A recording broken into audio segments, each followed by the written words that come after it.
Hi hello నమస్తే. ఒక మంచి మాటతో మీ ప్రియ ఎలా ఉన్నారు గైస్? నేనైతే సూపర్గా ఉన్నాను. నా స్టూడెంట్స్ని నేను కొన్ని సిచ్యువేషన్స్లో తిడతాను, కొన్ని సిచ్యువేషన్స్లో చాలా ప్యాంపరింగ్ చేసి గారం చేస్తాను. రెండు బ్యాలెన్స్గా చేసుకుంటాను. యాజ్ ఏ పేరెంట్గా మీరు కూడా ఇలా మెయింటైన్ చేయాలని కోరుకుంటున్నాను. ఎందుకంటే గైస్ రోజులు అస్సలు బాగాలేదండి.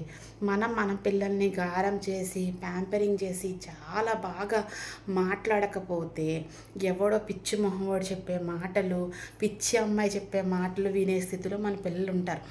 100%. అంతే కదా. మనం ఎప్పుడు వాళ్ళ మంచి కోసమే మనం తిడుతూ ఉంటాం. 100% ప్రతి పేరెంట్ పిల్లలు మంచి కోసమే తిడతారు, నేను కాదని అన్ను. కానీ మీరు తిట్టితే వాళ్ళ మైండ్కి ఇంకా మీరు తిడతారనేది ఫిక్స్ అయిపోతారు. ఎవరైనా కొంచెం మంచిగా మాట్లాడి కన్నా బుజ్జి చిన్న అన్నారా పడిపోతారు అంతే. తర్వాత మనం చేసేది ఏదీ లేదు. వాళ్ళు ఇబ్బందుల్లో పడ్డారంటే మనమే ఇబ్బందుల్లో పడినట్టే.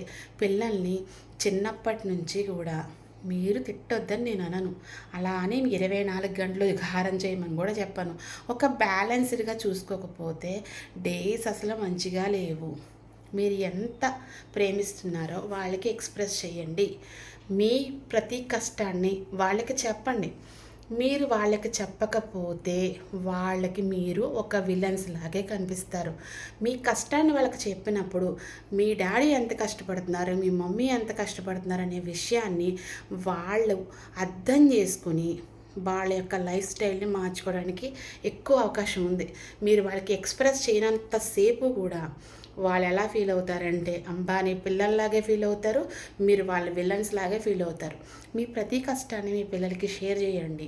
అలాగే ఎక్కువ వాళ్ళతో చనువుగా మాట్లాడండి, ప్రేమగా మాట్లాడండి, గారం చేయండి.